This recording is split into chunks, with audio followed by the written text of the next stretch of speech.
पंक्च्युएशन्सवर तलाठीमध्ये प्रश्न येत आहे आणि नगर परिषदला सुद्धा प्रश्न येणार आहे. बघा त्याचे प्रश्न कसे असतील. बघा पंक्च्युएशन्स म्हणजे काय तर विरामचिन्हे. आता प्रॉपर विरामचिन्हे सर कुठे बघायला मिळतील तर तुम्ही जर रोजचे पेपर्स वाचले, मग ते मराठी असो की इंग्लिश असो, तुम्ही जर रोजचे न्यूजपेपर्स वाचले, कथा कादंबऱ्या वाचल्या किंवा तुम्ही एडिटोरियल पेजेस वाचले, एडिटोरियल लेख वाचले, ऑथेंटिक सोर्सेसमधून येणारं काही मटेरियल वाचलं तर तुम्हाला त्या ठिकाणी पंक्च्युएशन्सचा पुरेपूर चांगल्या पद्धतीनं बिलकुल योग्य रीतीने वापर केलेला दिसेल. आणि बघा आपण जेव्हा फेसबुकवर लिहितो, कुठे वाचतो, काय पण लिहितो, आपण पंक्च्युएशन्सचा फार जास्त प्रमाणात वापर करत नाही. आपल्याला फुल स्टॉप माहीत असते, 2-3 गोष्टी माहीत असते, क्वेश्चन मार्क वगैरे, परंतु एवढंच पंक्च्युएशन्स नसतात. पंक्च्युएशन्सचा व्यापसुद्धा मोठा आहे आणि म्हणून चॅप्टर जरी सोपा असला पण 1 किंवा 2 मार्क्सला प्रत्येक पेपरमध्ये यावर प्रश्न येत आहे आणि म्हणून इथे तो खूप जास्त गरजेचं आहे करणं. ठीक आहे ना. बघा हा म्हणतो करेक्टली पंक्च्युएटेड सेंटेन्स ओळखा. सगळ्यात पहिला नियम. आता याआधी आपण एक पंक्च्युएशन्स पूर्णतः शिकवणारं 40 मिनिटांचं लेक्चर घेतलं होतं, यूट्यूबलाच आहे, ते बघा. ठीक आहे, त्याची लिंक वाटल्यास मी डिस्क्रिप्शनला ते देऊन टाकेल. आता हे जे लेक्चर आहे ते पूर्ण बघा. त्यात मी फक्त शिकवलेलं आहे की प्रत्येक पंक्च्युएशन्सचा वापर कसा करावा. या लेक्चरमध्ये आपण प्रश्न बघत आहोत. ठीक आहे ना. तर जेव्हा आता कॅपिटल लेटर, कॅपिटल तुम्हाला कॅपिटल लेटर, स्मॉल लेटर या गोष्टी माहीत असेलच.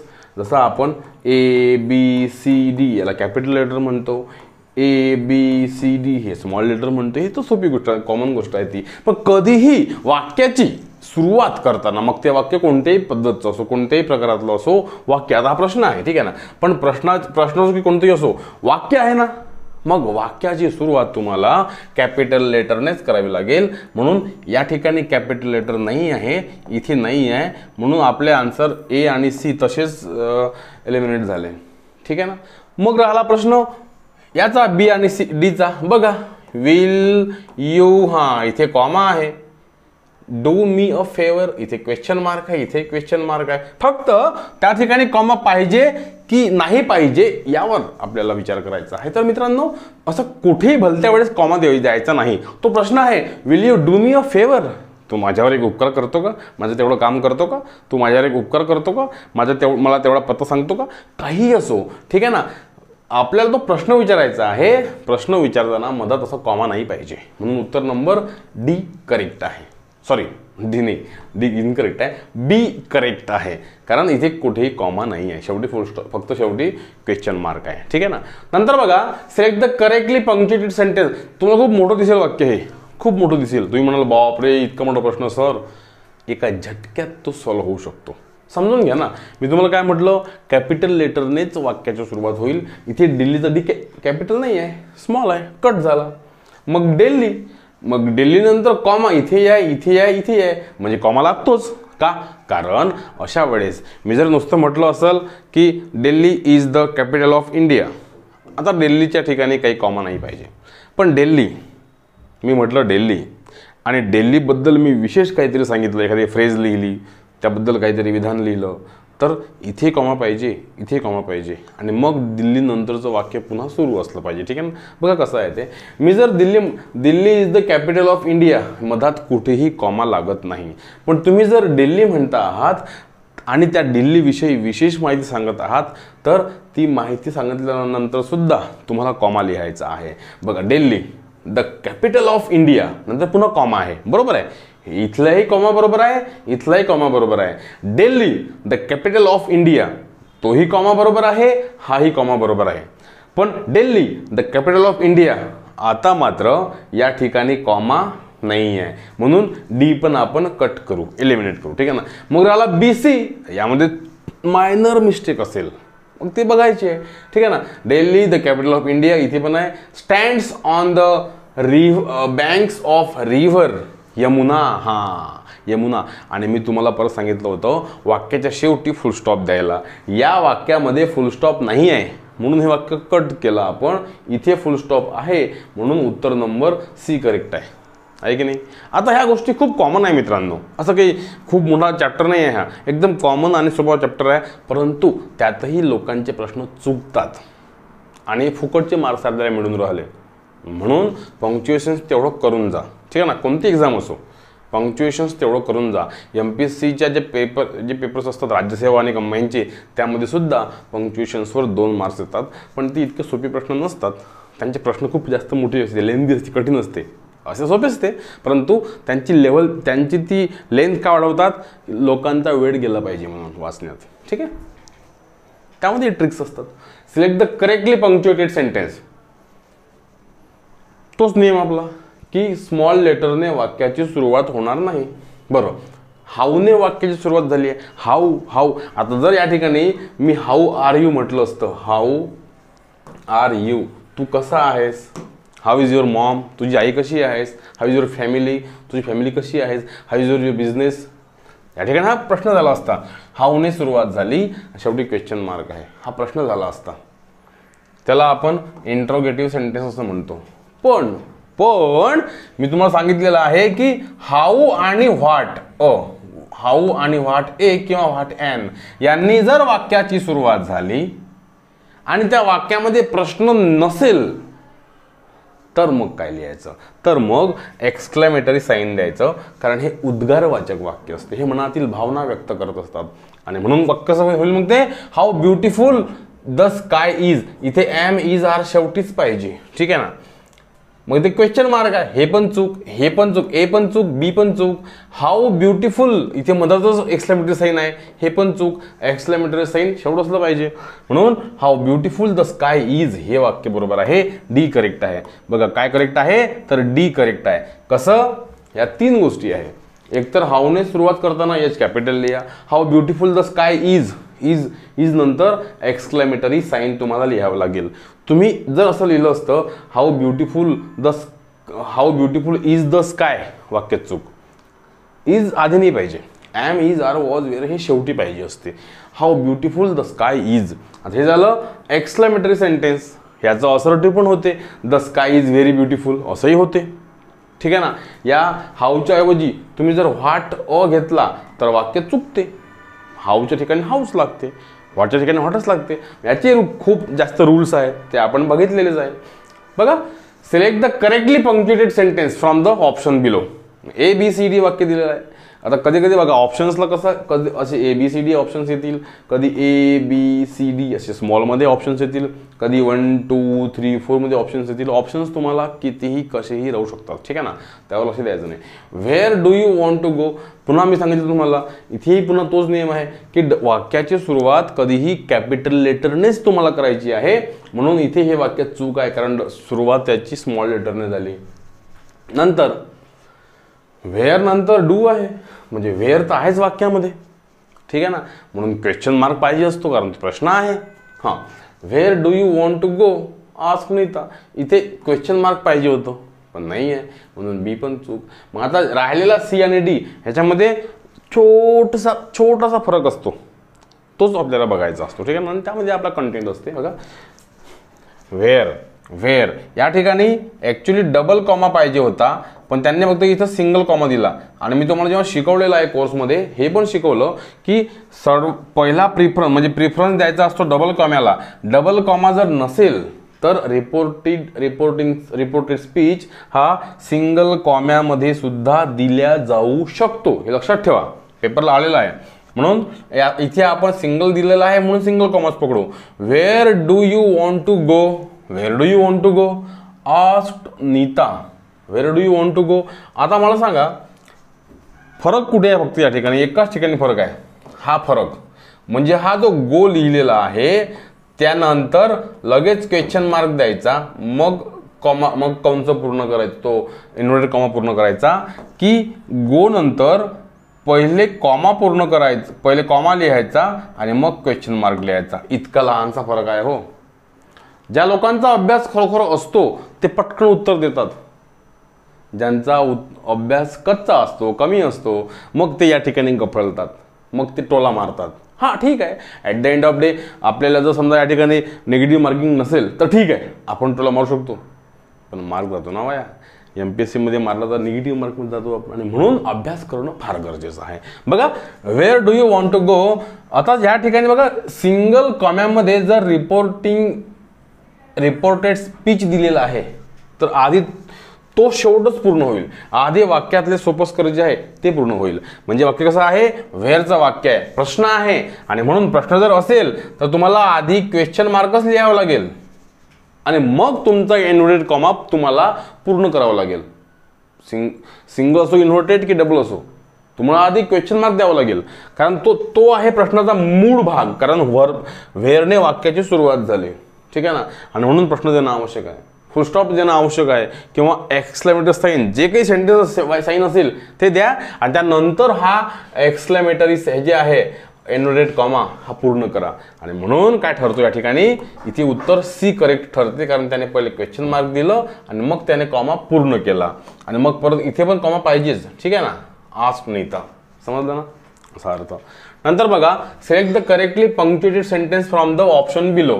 राणी, तुम्हाला मी परत तेच सांगून राहिलो, प्रॉपर नाऊन आहे, एक तर राणी कुठेही लिहिलं तरी तो आर कॅपिटल्स पाहिजे या ठिकाणी, ठीक आहे, पण राणीचा या ठिकाणी स्मॉल आहे. वाक्याची सुरुवात दोन मिस्टेक आहे, एकतर वाक्याची सुरुवात त्यांनी स्मॉलने केली, आणि परत तो राणी म्हणजे प्रॉपर नाऊन आहे, प्रॉपर नाऊन तुम्ही कुठेही लिहा, तुम्हाला कॅपिटल लेटरमध्येच लिहावं लागेल, ठीक आहे, म्हणून ए चूक आहे. राणी, please answer the question.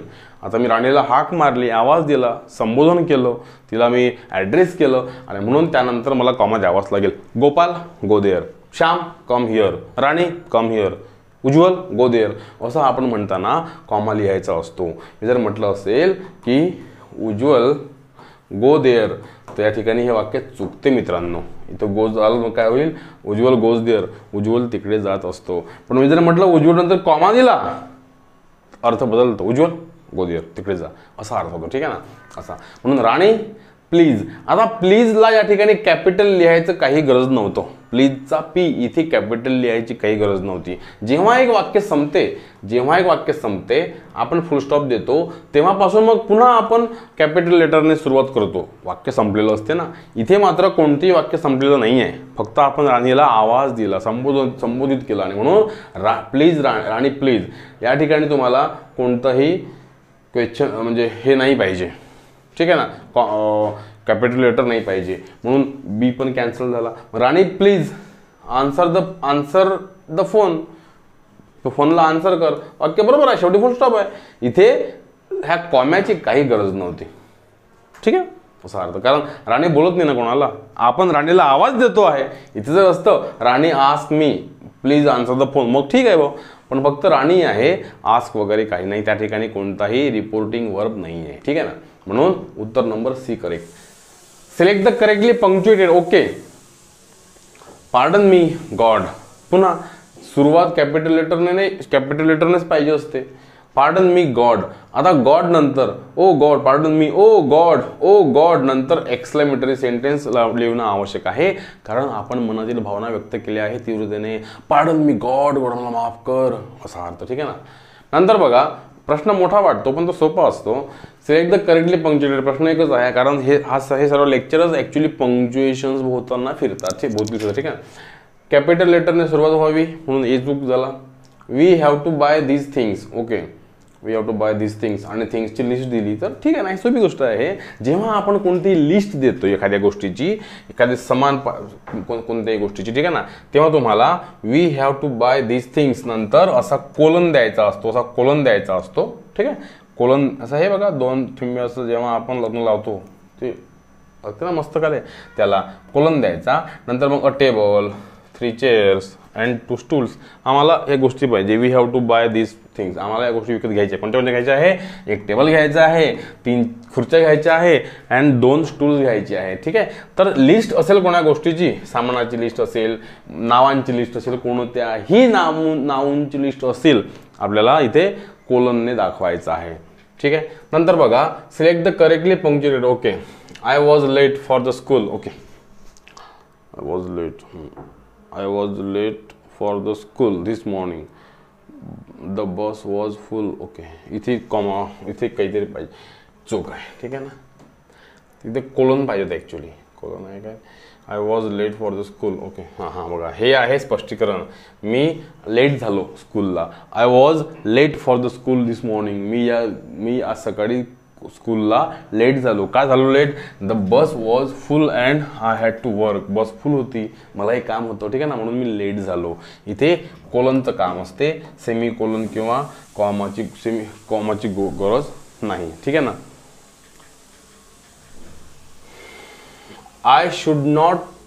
You should not tease animal in the zoo. Tease म्हणजे काय होते? चिडवणे. चिडवणे, टीज म्हणजे चिडवणे. You should not tease animal in the zoo. तू झू म्हणजे काय होते? प्राणी संग्रहालय. प्राणी संग्रहालय, प्राणी संग्रहालय, प्राणी संग्रहालयातील या झू ॲनिमल्सला म्हणजे काय होते? या प्राण्यांना तू चिडवायला नाही पाहिजे, आपण चिडवायला नाही पाहिजे. तर शुड नॉटचं काय होते म्हणते? काय होते सांगा बरं? शुडंट. सोपंच आहे. शुड नॉट तर शुडंट. SHOUD लिहायचा, N लिहायचा, अपॉस्ट्रोफी T लिहायचा, बस सोपं आहे, ठीक आहे ना. शुडंट हे पद्धतीने लिहून टाकायचं. आता असे अनेक कॉन्ट्रॅक्शन, याला म्हणतात ते कॉन्ट्रॅक्शन तुम्हाला करता येतं बघा. कॉन्ट्रॅक्शन्स करता येते. मी जर म्हटलं असेल आय हॅव, तुम्हाला असं आय हॅव पण लिहिता येतं, ठीक आहे ना. नंतर select the proper contractions for the bold. Okay, काय असेल ते? हां, sentence the situation be like instrument. हां, इथे पण तुम्हाला कॉन्ट्रॅक्शन्स पाहिजे आहे. कुठे आहे कॉन्ट्रॅक्शन? आय वूडचं काय करायचं? बस आय वूड. आता आय हॅडचं पण तेच होते, ठीक आहे ना. आय हॅडचं पण तेच होते, आय वूडचं पण तेच होते. उत्तर नंबर 1 करेक्ट आहे. असं नाही लिहायचं काही, ठीक आहे. अशी कॉन्ट्रॅक्शन तुम्हाला भरपूर बघायला मिळतील मित्रांनो, ठीक आहे. समोर आणखी 10 प्रश्न आहे, ठीक आहे. तेही बघू आपण. लेक्चर पूर्ण पाहत राहा. इथे all the people at the school including the teachers and काय? आता including the teachers and students तर आहेच, पण नेमकं घ्यायचं कोणता? स्टुडंट्स. इथे कॉमा घ्यायचा. कॉमा का बरं कॉमा? कारण आपण इथे काय करायचं असते, इथे आपल्याला फ्रेज जी आहे ना, टीचर्स अँड स्टुडंट्सची फ्रेज, ती फ्रेज आपण अलग करतो या कॉम्याने, म्हणून तिथं कॉमा तुम्हाला पाहिजे असतो, ठीक आहे. नंतर tell me the fact behind it. Bus full stop. शेवटी फक्त फुल स्टॉप द्यायचा, फुल स्टॉप, ठीक आहे. नंतर टू काय? To everybody's surprise Annie was on time math class, ठीक आहे ना. म्हणून एव्हरीबडीज सबस्क्राईब. एव्हरीबडी इथे गॅप नाही पाहिजे, स्पेस नाही पाहिजे. एव्हरीबडीला डायरेक्ट यस लावता येत नाही, आणि हा यस नसतो लागत. हा बॉईज हॉस्टेल, बॉईज अनेक वचन असेल तर त्याला असा अपोस्ट्रोफी एस लावून मुलांचे असं म्हणता येतं, ठीक आहे. नंतर टुडे आय हॅव मेट माय काय? Brother in law. आता हा शब्द जो आहे ना, हा कंपाऊंड शब्द आहे, ठीक आहे ना. म्हणून ब्रदर इन लॉ लिहिताना हायफन लिहायचा. हे जे मधात जे डॅश आहे त्याला डॅश नाही म्हणायचं, त्या रेषेला हायफन म्हणायचं. हायफन, तो हायफन आहे. प्रश्न तुम्हाला विचारेल सुद्धा की हे काय आहे बा, डॅश आहे की हायफन आहे? मग ते हायफन समजून घ्यायचं. डॅश नाही आहे, डॅशचे वापर वेगळे आहे. हा अंडरस्कोर पण नाही पाहिजे, ठीक आहे ना. दिस इज ॲब्सोल्युटली इनक्रेडिबल. हे बरोबर अतुलनीय आहेच. तर बोलण्यातला आवेश जास्त आहे, आणि म्हणून दिसणे जरी वाक्याची सुरुवात झाली असेल तरी तुम्हाला शेवटी एक्सक्लेमेटरी साईन घ्यावं लागेल. कारण हे बरोबर आहे असं बोलतो जेव्हा ना, अरे हे अतुलनीय आहे, जेव्हा आपली भावना आवेशात राहते तेव्हा आपल्याला एक्सक्लेमेटरी साईन घेणं आवश्यक आहे.